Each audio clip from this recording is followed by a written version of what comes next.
Hello बच्चों, don't fear, दिया sir is here. नमस्कार दोस्तों, स्वागत है आप सभी का आपके अपने YouTube channel super concept classes में। और आप लोगों के लिए हिंदी का और एक धाकड़ वाला वीडियो आ गया है। यहाँ पर मैं आपको जो क्वेश्चंस कराऊंगा समझो कि ये क्वेश्चंस आपके एग्जाम में छप गया है। बस आपको ये वीडियो देखना है और जाकर एग्जाम में चिपका देना है। देखिए, आपका हिंदी में एक बुक है जिसका नाम है अंतराल, और कंप्लीट अंतराल का यहाँ पर हम लोग सब्जेक्टिव क्वेश्चंस करेंगे, यानी कि पूरा अंतराल एक ही वीडियो में आपका खत्म हो जाएगा। ये वीडियो देख लीजिए, इसके अलावा और कुछ भी देखने का जरूरत नहीं है। चलिए शुरू करते हैं, एक एक करके हर एक चीज को देखेंगे और बहुत ही सिंपल और इजी तरीके से देखेंगे। डिस्क्रिप्शन बॉक्स में मैंने आप लोगों को व्हाट्सएप चैनल का लिंक दे दिया है, इंस्टाग्राम वगैरह हर एक चीज का लिंक दे दिया है। आपको जहां जहां जुड़ना है आप लोग जुड़ सकते हैं, और व्हाट्सएप चैनल और टेलीग्राम में आप लोगों को बहुत सारा पीडीएफ भी प्रोवाइड कराया जाएगा। तो चलिए शुरू करते हैं। तो देखिए, हमारे पास पहला जो चैप्टर है, पहला चैप्टर का नाम है सुदास की झोपड़ी। तो पहले हम लोग सुदास की झोपड़ी चैप्टर का जितना भी इंपॉर्टेंट क्वेश्चन है इसको सबसे पहले देख लेते हैं, और बाद बाकी जो भी चैप्टर्स होगा एक एक करके हम लोग हर एक चीज को देख लेंगे। इससे बाहर आपका कुछ भी नहीं जाएगा, एकदम 100% का गारंटी है भाई। आप लोग पढ़ लो, इससे बाहर कुछ भी जाना नहीं है। देखिए, ये जो हमारा चैप्टर है जिसका नाम है सुदास की झोपड़ी, इसके लेखक का नाम है प्रेमचंद। लेखक का नाम आप यहाँ पर कर लो। लेखक का नाम, कवि का नाम बहुत ज्यादा इंपॉर्टेंट होता है, ये आपको करना है। और आगे मैं आपको एक गजब का ट्रिक दे दूंगा, टेंशन आपको नहीं लेना है। बस आप खाली पढ़ोगे और चुटकी बजाकर आप आंसर लिखोगे, कुछ भी रटना नहीं है। बस जो ट्रिक आएगा उस ट्रिक को आप लोग देख लेना। तो देखो यहाँ पे सुदास की जो झोपड़ी है, जो चैप्टर, इसके लेखक का नाम हो गया प्रेमचंद। और यहाँ पर हमारा जो सबसे पहला जो क्वेश्चन है, क्वेश्चन नंबर 1 क्या है आप देख सकते हो। क्वेश्चन नंबर 1 है कि भैरव ने सुदास की झोपड़ी क्यों जलाई। क्वेश्चन है कि भैरव ने सुदास की झोपड़ी क्यों जलाई, ये आपको बताना है। देखिए, बात बहुत ही सिंपल है। एक भैरव है, एक कैरेक्टर। भैरव की पत्नी का नाम है सुभागी। जो भैरव थे ना, वे अपनी पत्नी सुभागी को बहुत मारते थे, पिटते थे। एक दिन क्या होता है कि जैसे भैरव सुभागी को मारने के लिए जाते हैं तो सुभागी मार के डर से सुदास की झोपड़ी में जाकर छिप जाते हैं।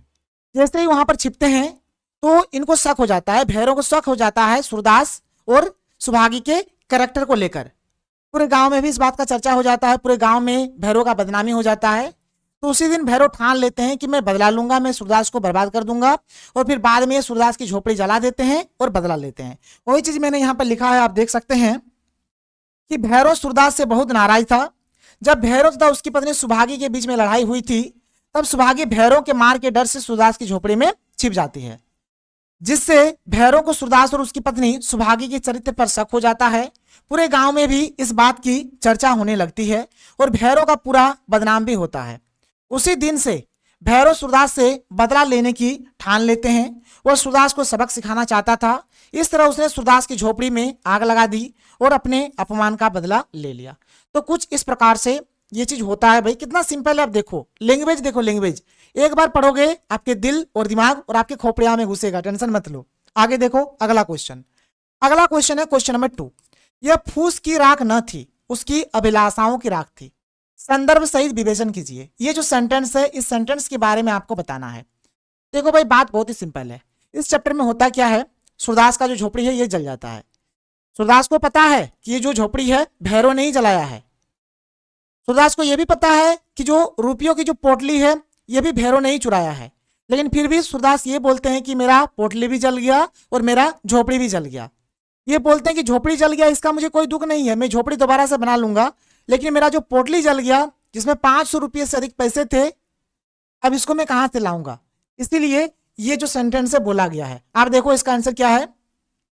सूरदास एक अंधा भिखारी था। उसकी संपत्ति में एक झोपड़ी, जमीन का एक छोटा सा टुकड़ा और जीवन भर जमा की गई पूंजी थी।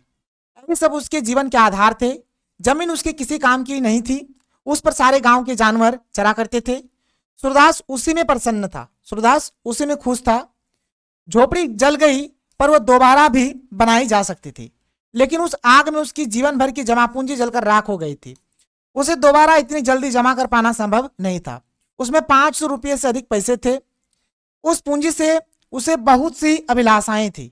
वह गांव वालों के लिए कुआं बनवाना चाहता था, अपने बेटे की शादी करवाना चाहता था तथा अपने पितरों का पिंडदान करवाना चाहता था। ये जो पैसा इन्होंने जमा करके रखा था, इससे वह गांव वालों के लिए कुआं बनवाना चाहता था, अपना बेटे का शादी देना चाहता था, गांव वालों के लिए कुआं बनवाना चाहता था, ठीक है, पितरों का पिंडदान करना चाहता था। झोपड़ी के साथ ही पूंजी के जल जाने से अब उसकी कोई भी अभिलाषा पूरी नहीं हो सकती थी। उसे लगा कि यह फूस की राख नहीं है, बल्कि उसकी अभिलाषाओं की राख है। उसकी सारी अभिलाषाएं झोपड़ी के साथ ही जलकर राख हो गई। अब उसके पास कुछ नहीं था, बस दुख तथा पछतावा था। वह गर्म राख में अपनी अभिलाषाओं की राख को ढूंढ रहा था। वो राख में ढूंढ रहे हैं कि मेरा पैसा कहाँ चल गया। बात समझ में आ रहा है? तो ये हो गया इस क्वेश्चन का आंसर। कितना सिंपल है, आप देखो। आगे बढ़ो, अगला क्वेश्चन देखो। अगला क्वेश्चन है, जगधर के मन में किस तरह का ईर्ष्या भाव जागा और क्यों?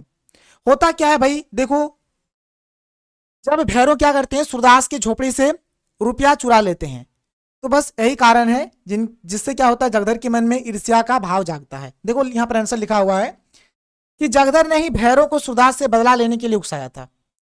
भैरव सूरदास की झोपड़ी में आग लगाकर उसके 500 से ऊपर रुपये की पोटली लेकर भाग जाता है। पैसा हाथ लग जाने के बाद भैरव जगधर को एक फूटी कौड़ी नहीं देता है। इसलिए जगधर भैरव से ईर्ष्या करने लगता है और भैरव की चोरी की बात सूरदास को बता दिया। जगधर सोचने लगा कि इस पैसे से भैरव की जिंदगी आराम से कट जाएगी। भैरव की खुशी जगधर के दुख का कारण बना। बात समझ में आ रहा है? जो भैरव जो सूरदास की झोपड़ी से जो 500 रुपया से अधिक वाला जो पोटली था उसको जब लेकर भाग जाते हैं और यहाँ पर जगधर को एको टका नहीं देते हैं, फूटी कौड़ी भी नहीं देते हैं, तब भाई यहाँ पर जगधर के मन में ईर्ष्या, उनके प्रति गुस्सा, ये सब आता है। फिर जाकर ये सूरदास को बता भी देते हैं। तो ये हो गया इस क्वेश्चन का आंसर। कितना सिंपल है, देखो। आगे बढ़ो, अगला क्वेश्चन देखो। अगला क्वेश्चन है कि सूरदास जगधर से अपने आर्थिक हानि को गुप्त क्यों रखना चाहता था? ठीक है, तो क्यों रखना चाहता था? देखो, पहला पॉइंट है कि सूरदास एक अंधा भिखारी था। वह लोगों के दान पर ही जीता था। एक अंधे भिखारी के पास इतना धन होना लोगों के लिए हैरानी की बात हो सकती थी। इस धन के पता चलने पर लोग उस पर संदेह कर सकते थे कि उसके पास इतना धन कहां से आया। लोग उसके प्रति तरह तरह की बात कर सकते हैं। वह स्वयं को समाज के आगे लज्जित नहीं करना चाहता था। इनके पास इतना सारा पैसा था, 500 रुपये से अधिक जो पैसा का था, जो पोटली जो था ना, उसको लेकर जब भैरव भाग जाते हैं तो किसी को कुछ भी नहीं बोलते हैं। क्यों नहीं बोलते? क्योंकि अगर बोला जाए तो गांव वाला सोचेगा कि ये तो अंधा भिखारी है, इसके पास इतना पैसा कहाँ से आया, क्या काम करता है, कहीं चोरी वोरी तो नहीं करता है, वगैरह वगैरह बहुत तरह तरह की बातें जो होंगे। इस डर से सूरदास कुछ भी नहीं बोलते हैं, इसको गुप्त रखते हैं। आगे देखो, आगे क्या है कि सूरदास का मानना है कि जो होना था वो हो गया, अब बात बढ़ाने से क्या फायदा। इसलिए वह बात को दबाना चाहता था ताकि कोई और विपदा ना आ पड़े। बात समझ में आ रहा है? कितना सिंपल बात है। देखो यहाँ पर यह बोला जा रहा है कि सूरदास का कहना यह था कि भाई जो हो गया वो तो, जो होना था वो तो हो ही गया, अब आगे बात को बढ़ाकर क्या फायदा है। इसलिए और ये कुछ भी नहीं करना चाहते थे और ये जो बात है इसको दबा के रखे, गुप्त रखे। आगे देखो, अगला क्वेश्चन नंबर 5 क्या है? सूरदास और मिठवा की बातचीत से दोनों की किन विशेषताओं का प्रकाशन होता है? इसका आंसर देखो, सूरदास और मिठवा की बातचीत से दोनों की चरित्र की विशेषताओं के बारे में पता चलती है। सूरदास ने निराशा, चिंता को दूर कर यह ठान लिया था कि हम दूसरा घर बनाएंगे, चाहे उसे कोई कितनी ही बार जलाए, हम फिर से नया घर बना लेंगे। मतलब बोला कि कोई भी आदमी आता है, कितना बार हमारा झोपड़ी जलाए, कितना बार हमारा घर जलाए, हम लोग दोबारा से फिर से घर बना लेंगे। मिठवा जब रोता हुआ सूरदास के पास आता है तो यह देखकर सूरदास चौंक पड़ते हैं कि मिठवा रो रहा है। मिठवा एक खिलाड़ी है, उसे खेल में रोना नहीं चाहिए, बल्कि खेल हंसने के लिए है, रोने के लिए नहीं। मिठवा को खेल में कभी हार नहीं मानना चाहिए और न कभी निराश होना चाहिए। अतः सूरदास और मिठवा की बातचीत से दोनों की आत्मविश्वास का पता चलता है। सूरदास किसी से बदला लेना नहीं चाहता था, बल्कि अपने मेहनत के दम पर नया झोपड़ी बनाना चाहता था। सूरदास का मोटिव नहीं था कि हम बदला लें, बल्कि भाई झोपड़ी जल गया, चलो नया झोपड़ी बनाते हैं, और एक में हमने फेल हुआ तो हम लोग दूसरी चीज को रीस्टार्ट करते हैं। ठीक है, ये चीज हुआ।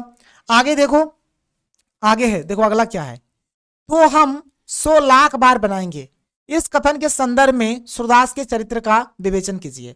मतलब बोलता है कि अगर कोई झोपड़ी हमारा बार बार जलाता है, लाख बार जलाता है, जितना बार जलाएगा हम उतना बार बनाएंगे झोपड़ी। अगर कोई हमारे झोपड़ी को लाख बार जलाते हैं तो हम लाख बार अपनी झोपड़ी को बनाएंगे। ये जो कथन है, इस कथन से आपको बताना है कि सूरदास का जो कैरेक्टर है, जो चरित्र है, किस प्रकार से है, मतलब सूरदास कैसे आदमी है। तो पहला है देखो, परिश्रमी है। सूरदास भाग्य के भरोसे रहने वाला नहीं था, उसे स्वयं पर विश्वास था। उनका झोपड़ी जल जाने के बाद भी वह उठ खड़ा हुआ और परिश्रम करने के लिए तत्पर हो गया।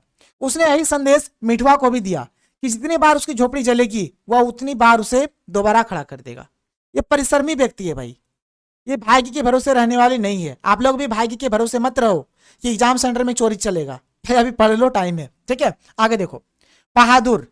सूरदास भले ही अंधा था परंतु वह डरपोक नहीं था, मुसीबतों से सामना करना जानता था। इतने कठिन समय में भी वह स्वयं को बिना किसी सहारे के तुरंत संभाल सकता है। बहादुर था, अंधा था तो क्या हुआ, लेकिन ये बहादुर था। आगे क्या है, दृढ़ निश्चय, एक निश्चय कर लिया है। आप लोग भी निश्चय कर लो कि मुझे परीक्षा में इतना नंबर लाना है और जो दिन बचा हुआ इसमें जमकर पढ़ दो। तो दृढ़ निश्चय, वो एक दृढ़ निश्चय व्यक्ति है। रुपये के जल जाने की बात ने उसे कुछ समय के लिए दुखी तो किया, परंतु बच्चों की बातों ने जैसे उसे दोबारा खड़ा कर दिया। उसे एहसास हुआ कि परिश्रमी मनुष्य दोबारा खड़ा हो सकता है, और उसमें दृढ़ निश्चय था, हार न मानने वाला। सूरदास कभी भी हार नहीं मानता था, चाहे कैसी भी परिस्थिति हो। सूरदास कठिन परिस्थितियों से लड़ने वाला व्यक्ति है, वह कभी हार नहीं माना, कभी भी हार इन्होंने नहीं माना। सहनशीलता, इसमें सहनशीलता, वो मुश्किलों का सामना बार बार करने की बात कहता है, इसलिए सूरदास में सहनशीलता भी है, सूरदास में सहनशीलता भी है। ठीक है, आगे देख लो। अब यहां पर हमारा अगला चैप्टर शुरू हो जाता है जिसका नाम है बिस्कोहर की माटी। ठीक है, और इसके लेखक का नाम है डॉक्टर विश्वनाथ त्रिपाठी। क्या नाम है, डॉक्टर विश्वनाथ त्रिपाठी। पहला क्वेश्चन क्या है, देखो, कोइयां किसे कहते हैं, उसकी विशेषताएं बताइए।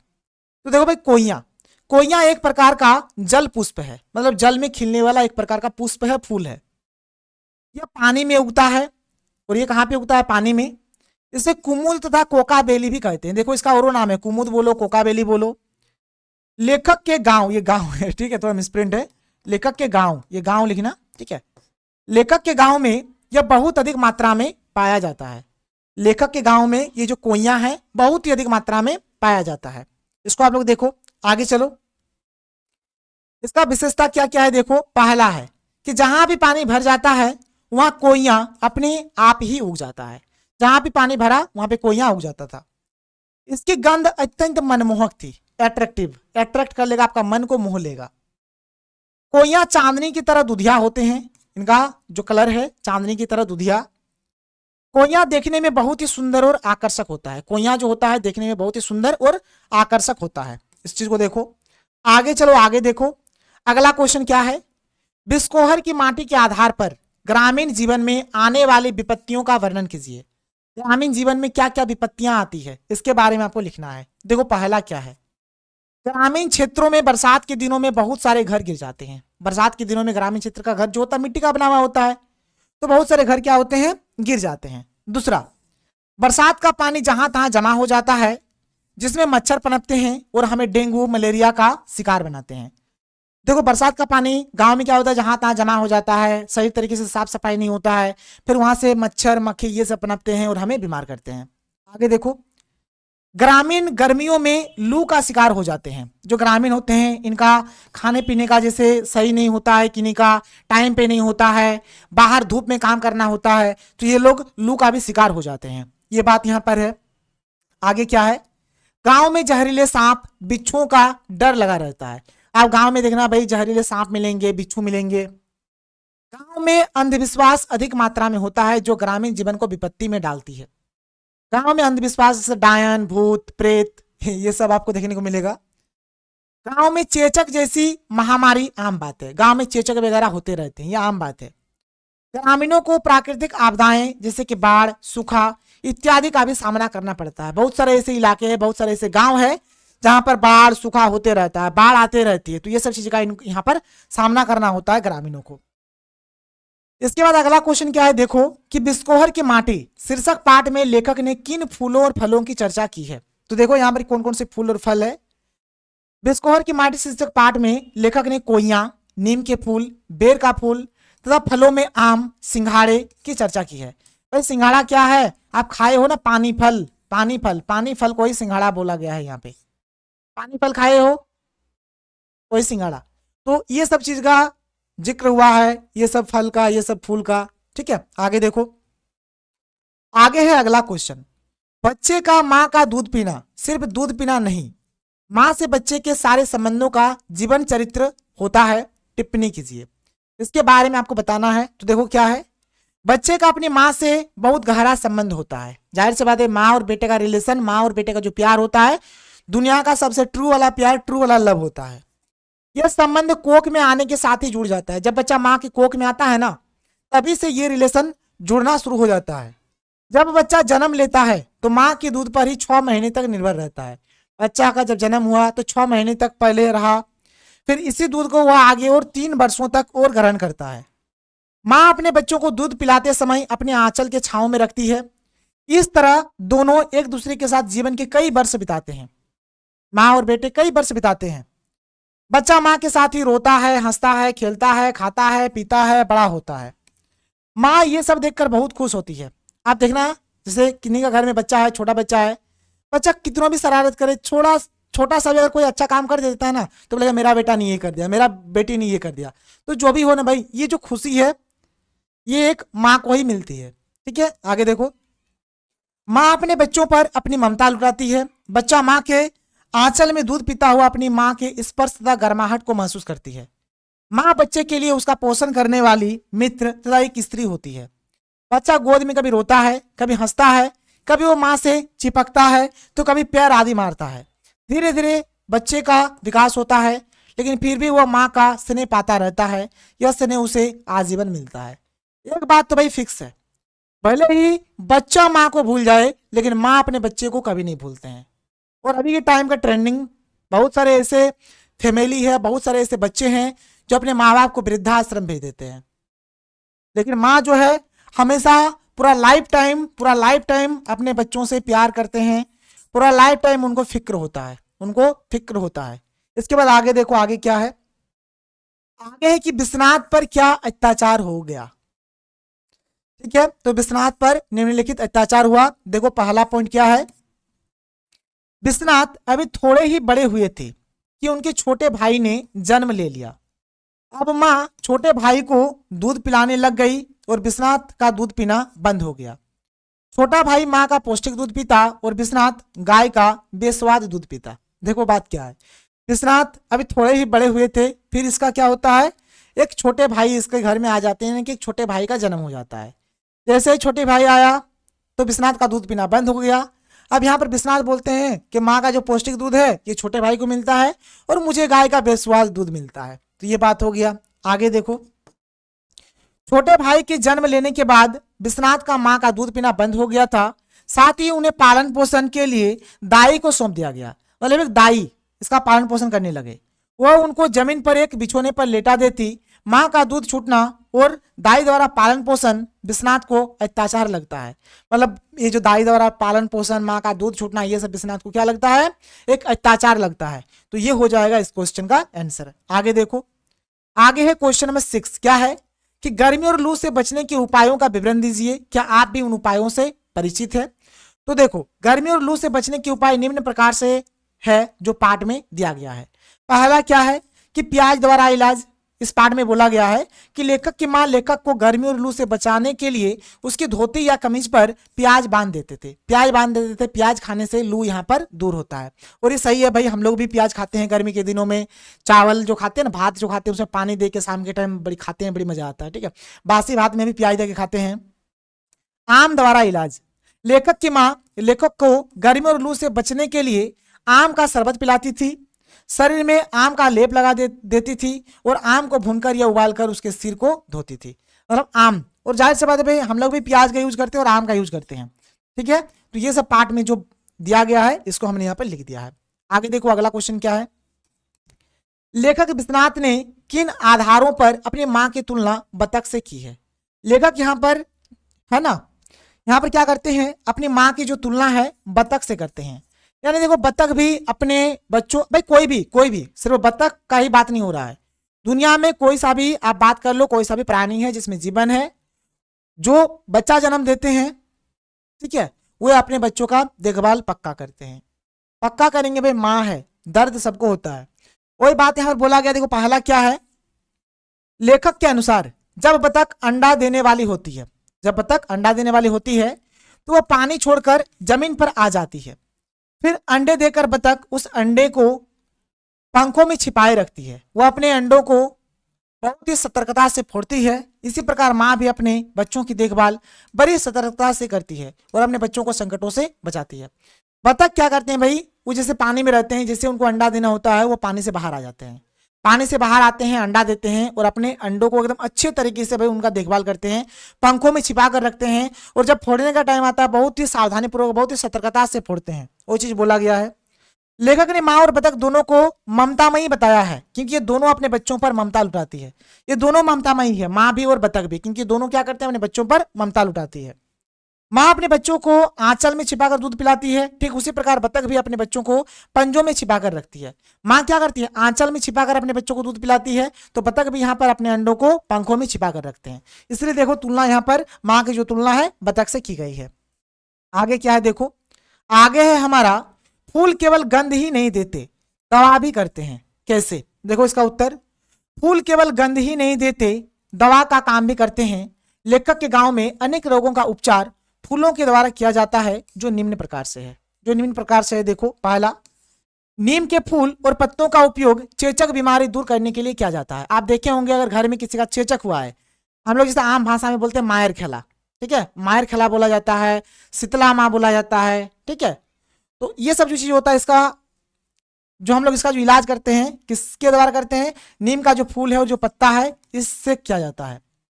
गांव में फूलों की गंध से सांप, महामारी, देवी, चुड़ैल इत्यादि का संबंध जोड़ा जाता है।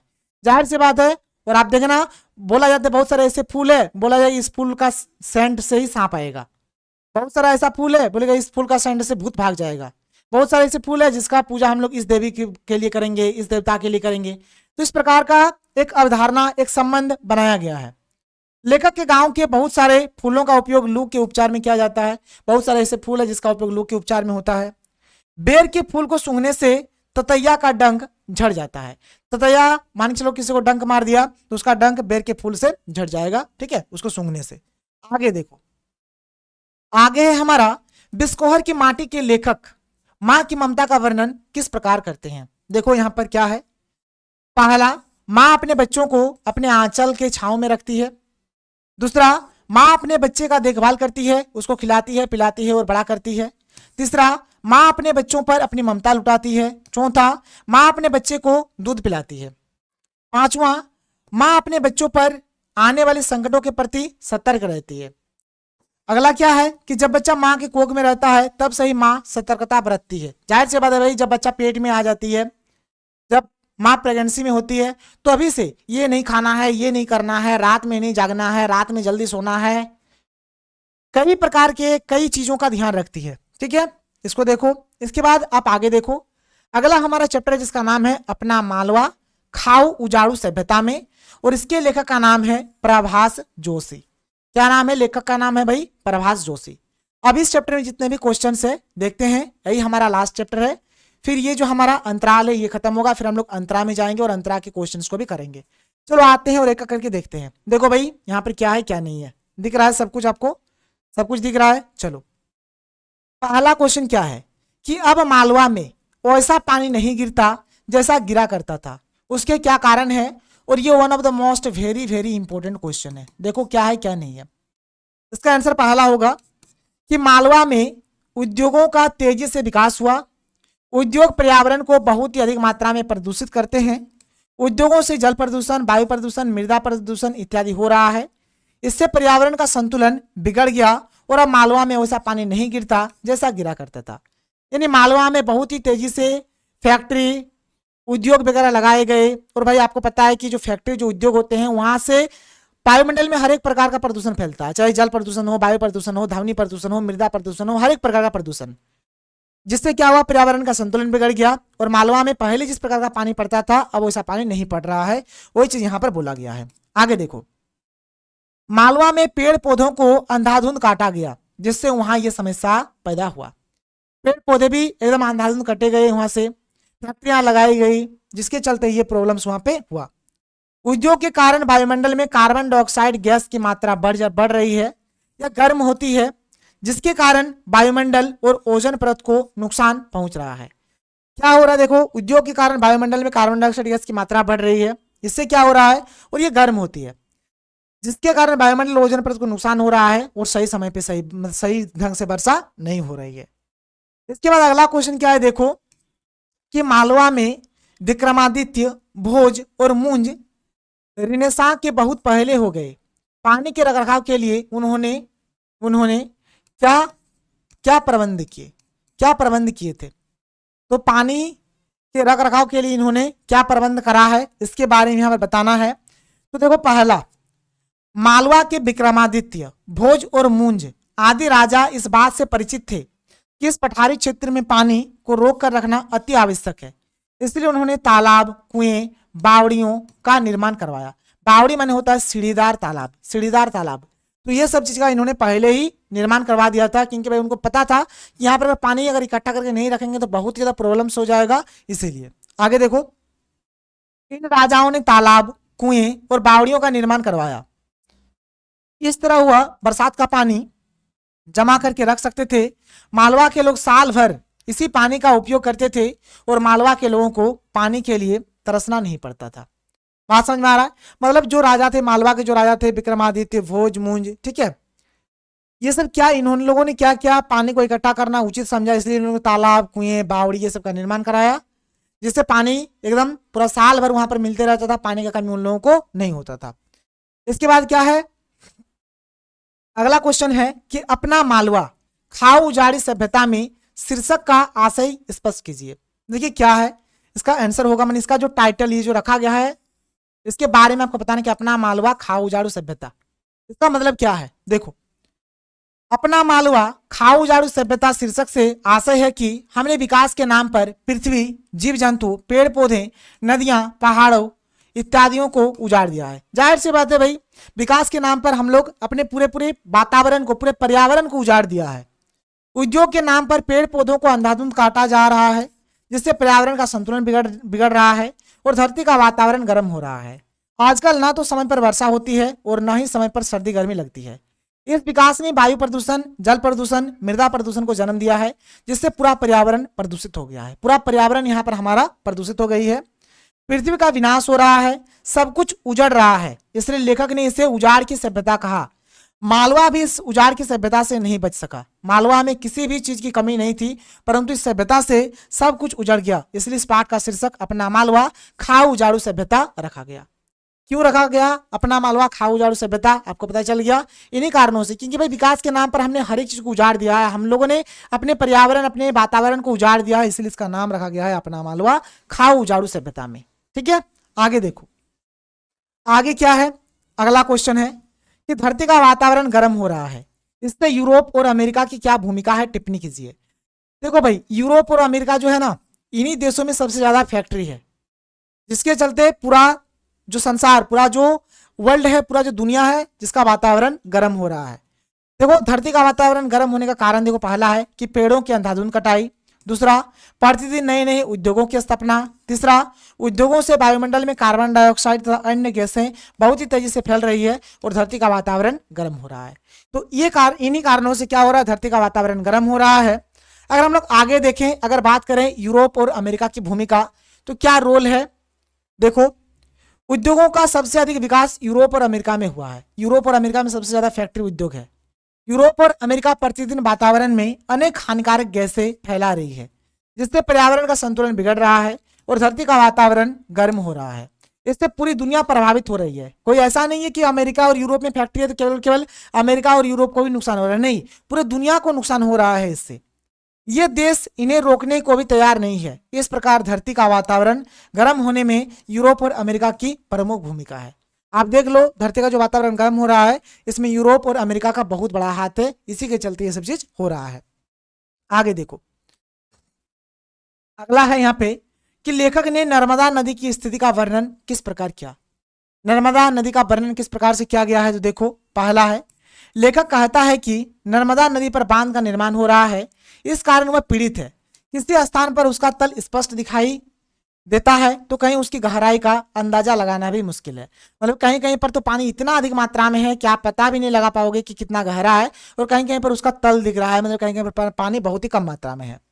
लेखक कहता है कि नर्मदा पर बांध बनाया जा रहा है, साथ ही इसमें बार बार बाढ़ भी आती रहती है, लेकिन इन सब के बावजूद नर्मदा में खूब पानी है और बहुत तेजी से बहती जा रही है। किसी स्थान पर यह शांत और गंभीर में भी बहती है।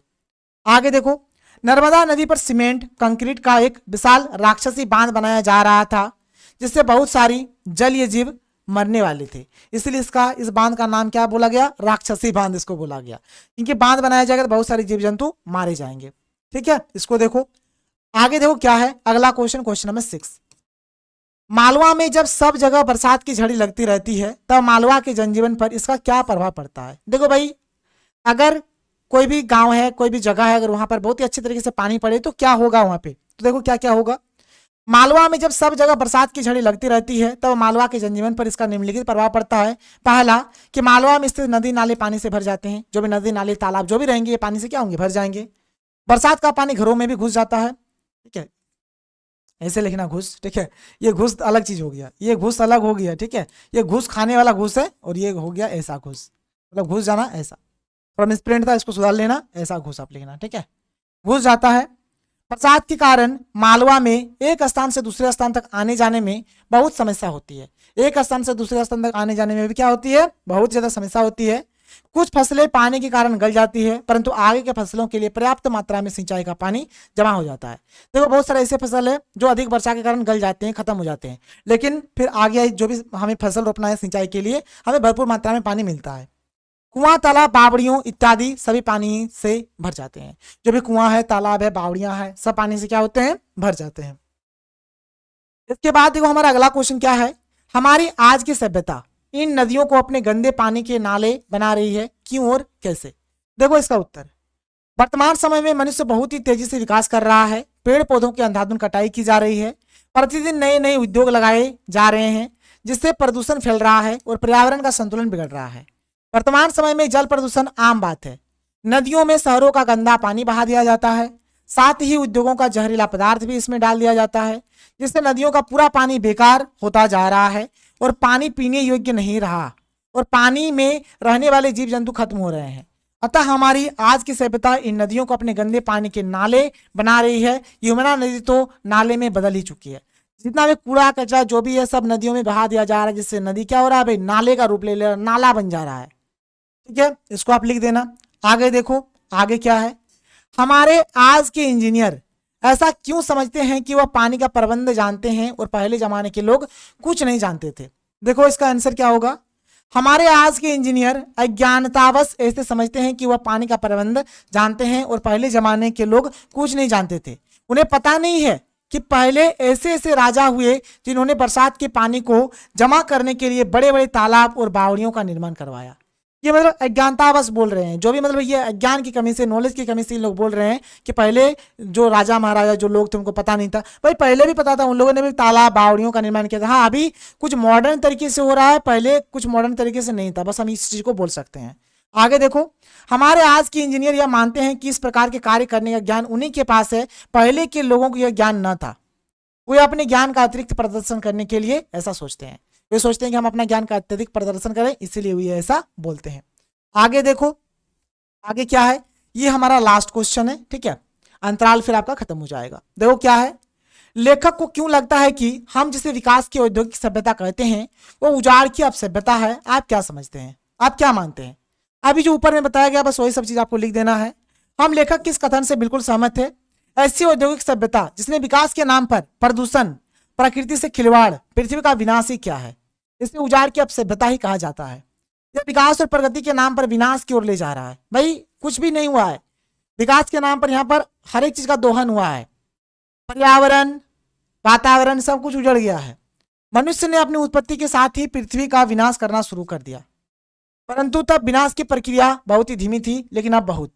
जैसे मनुष्य ने अपने आवास, उद्योग, सड़क के लिए पेड़ पौधों को काटना शुरू कर दिया, ईंट के निर्माण के लिए मिट्टी का प्रयोग किया, कोयला, सीमेंट, धातु इत्यादि की आवश्यकताओं के लिए उसने पृथ्वी को खोद डाला। यह कैसा विकास है। औद्योगिक विकास के कारण जीव जंतु, पेड़ पौधा, नदियां, पहाड़ों, भूमि सभी को नुकसान हो रहा है, जो हमें उजाड़ रहा है। अतः हम इसे उजाड़ की अपसभ्यता मानते हैं, इसलिए इसको उजाड़ की अपसभ्यता बोला गया है। देखो भाई हमारा जो अंतराल है, अंतराल हमारा खत्म हो जाता है। वीडियो आपको कैसा लगा आप लोग नीचे कमेंट सेक्शन पे कमेंट करके बता देना। आगे हर एक चीज आपको करा दिया जाएगा। तो हम लोग मिलते हैं अगले वीडियो में। थैंक यू, जय हिंद।